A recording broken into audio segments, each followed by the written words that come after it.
Hey guys, Beth Butati here, and today we are going to talk a little bit about skincare. For the most part, I'm naked faced. I put on a little bit of powder so that I wouldn't be like shiny on camera, but I am pretty much naked faced, so I feel like that's only fair if we're going to talk about skincare. As you can see, I have a bunch of stuff sitting here.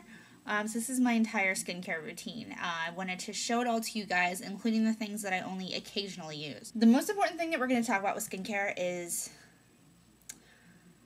if you're getting occasional breakouts and they seem to be bacteria related, make sure you're cleaning your makeup brushes. This is one thing that usually gets forgotten. Like things like cleansers and things like that are pretty straightforward and people remember those, but you gotta clean your makeup brushes too. I use the Daily Makeup Brush Cleaner from Sephora collection for like spot treating my brushes. And then when I deep clean my brushes, I use the Sephora collection Makeup Brush Shampoo. I've actually been using these for years, even before I worked for Sephora, so I'm not like trying to push Sephora product like that. It's just something I've always used. I just like both of these a lot. I love the smell of the spot cleaner, and the shampoo works really, really well. So, that's just one thing that people don't usually think about with skincare, but it can definitely make a big difference, especially if you get bacteria-related breakouts. So, in the morning, every morning, I wash my face when I first wake up. I typically use the Murad Soothing Gel Cleanser. This is for redness, and this one is almost gone, as you can see. This actually lasted months. I've had this probably since September, and John uses it too sometimes. So, it is like $30 to $40 to get maybe, but like I said, I've had this since September, and John uses it too. So, it lasts a really long time. I really like this cleanser because it has benzoyl peroxide, which helps with the bacteria part of acne. I don't necessarily think I have acne, but I do get a lot of breakouts. You can kind of see that I have a couple here.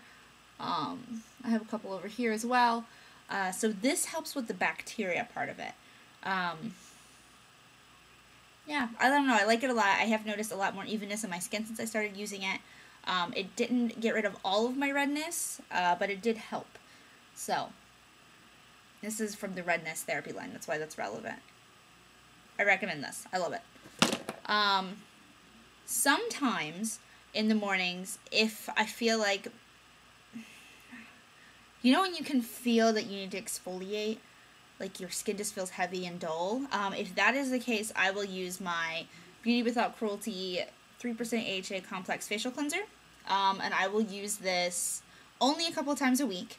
And if I use this, I follow it with the Murad. So I use this first and then the Murad. I will also use this if I have done a heavy makeup look, like using a lot of like grease paint or cream makeup, or I've even used paint now sometimes. So if I've done something like that, I will use this just to help slough everything off.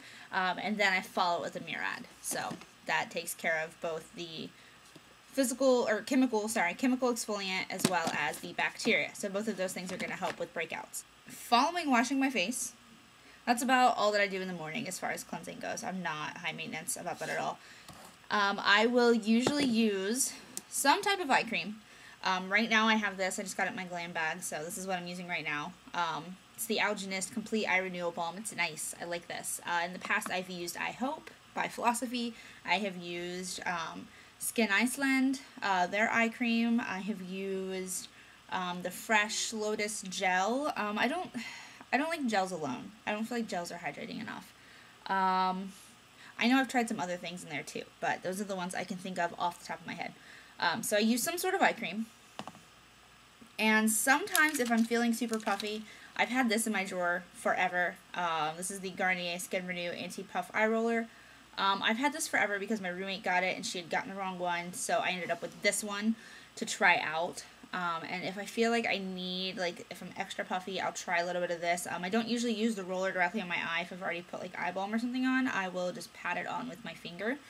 And that's good for avoiding the friction, too. And then for my whole face, I use the Take a Deep Breath from Philosophy.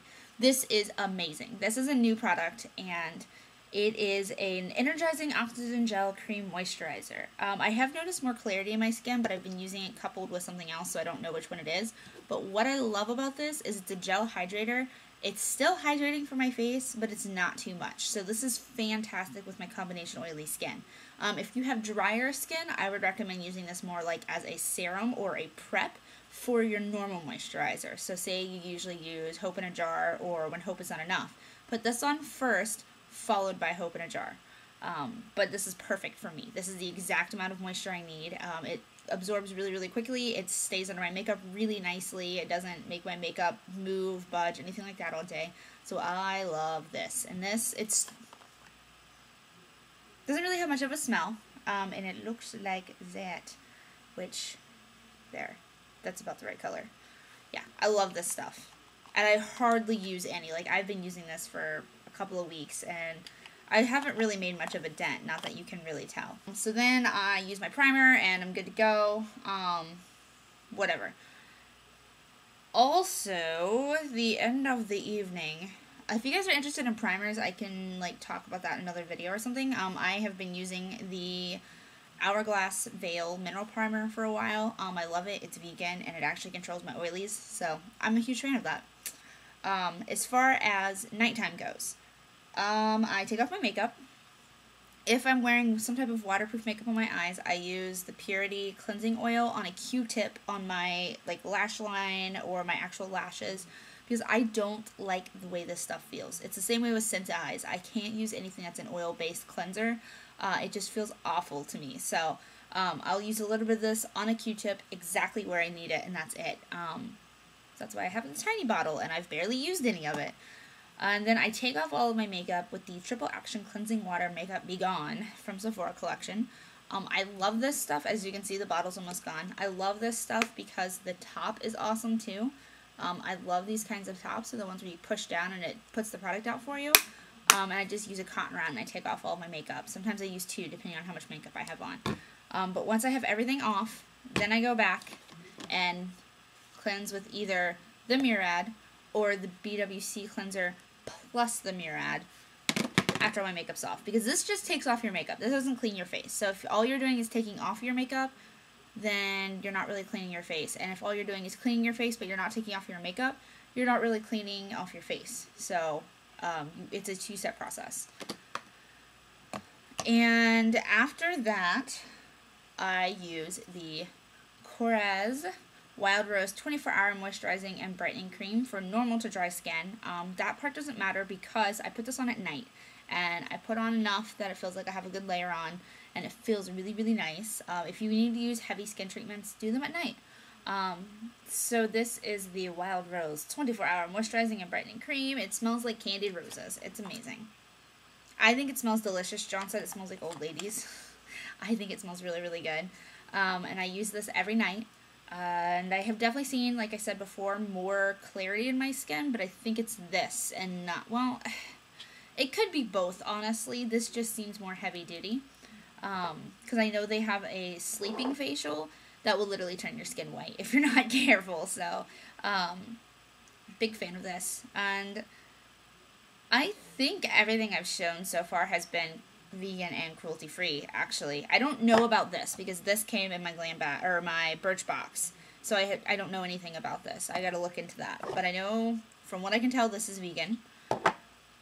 I believe this is vegan. I'm pretty sure it is, unless there's like a random weird ingredient in there that is not vegan. But philosophy products are almost always vegan. So the only things that aren't will be like things that are like a cream, like a literal cream. The Murad, I'm pretty sure, is vegan. Or no, this one is, I don't think this one is vegan. This one has gelatin. This one is not vegan. So when this is gone, I do have to find a new everyday cleanser. So that's going to be sad. But it'll probably be something from Murad or Philosophy. I'll probably get Purity, honestly. But I don't know. I like this a lot. So it's a bummer that it has gelatin. Murad, stop putting gelatin in it. Other things that I have out here are things that I wanted to talk about. I am starting to use this. This is from Lancome, and this is their Visionaire Advanced Skin Corrector. I will not be repurchasing this at all. This is something that we got from work to try out so that we can actually like tell people how awesome or awful it is. So I just started using it today. I can tell you first impression, it's really fragrant, and I was really surprised by that. So yeah, that was my first impression of it, but it's for wrinkles, pores, and evenness, so we'll see. We'll see. I don't know. I just used it for the first time today, and I use that before my take a deep breath after I cleanse my face.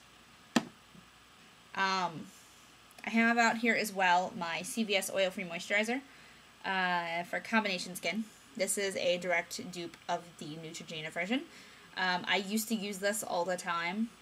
I have since stopped because it's not working so well with my skin anymore. It used to be fantastic with my skin, but it's not anymore. It's just too much. It doesn't absorb as well into my skin, so I stopped using it. But I still have a little bit in there, so I don't know what I'm going to do with it. I might see if John wants it, because I know he's used it from time to time. And then I also have here my Olay, what is this? Olay Professionals. I don't know what this is, but I do not recommend it. I don't recommend any tool like this. This is a direct dupe of the DDF microdermabrasion system, except for it doesn't come with the sponge head. It only comes with the brush head. This is an incredibly rough tool. This is not something you should be using on a daily basis, more or less twice a day. When I used this, I only used it a few times a week, sometimes even less, because this is not like a Clarisonic. This is very, very different from a Clarisonic. A Clarisonic doesn't make full rotations. It has sonic waves that actually vibrate things out of your pores, which is why there's a purge period when you first start using your Clarisonic where you break out really bad, but that's because it's pushing everything out of your pores. That's good. Keep going. This does not have sonic motion. This spins in a circle. This is incredibly, incredibly harsh on delicate skin because it's tugging your skin. You can feel the difference. When you put this up to your face and it's spinning, it's going to tug with the brush head. So it's really awful in any delicate areas. I don't recommend this anywhere near your eyes. Be careful around your lips. You know, anywhere that you're prone to wrinkling, you don't want to use this near there. So it never really did much to help my skin. If anything, I don't know. It feels nice to use it. I feel like, you know, I'm getting better exfoliating, but this is not a cleansing brush. The fact that they market this as a cleansing brush actually really makes me mad because this is way too harsh to be used as a daily cleansing brush. So don't get this for cleansing. It's good for microdermabrasion. Use this with something like an AHA cleanser together a couple of times a week, and that's great for exfoliating. For regular everyday cleansing, just get the Clarisonic. There isn't anything else on the market that's like the Clarisonic that is going to give you that type of cleansing that's gentle, and I don't even have a Clarisonic. That's the thing that sucks, is I really wish I had one. I want to get one come Christmas. If I don't get one, I'm going to try to just tell everyone to get me Sephora gift cards so I can buy one. But, yeah, this is not anything like the Clarisonic. Don't let anyone try to tell you any type of spin brush is like the Clarisonic. They're not. Closer than this is even like the little vibrating things, but it's still not the same because it's not working things out of your pores. If anything, it is increasing circulation, but it's not going to have the same effect, cleansing effect, as the Clarisonic. So, just save your money and get the Clarisonic, honestly. But those make me mad. Okay, so that is about everything. I think that's everything that I use should be in this video. If I didn't make any sense or I trailed off somewhere that you needed me to explain more, feel free to ask me below in the comments.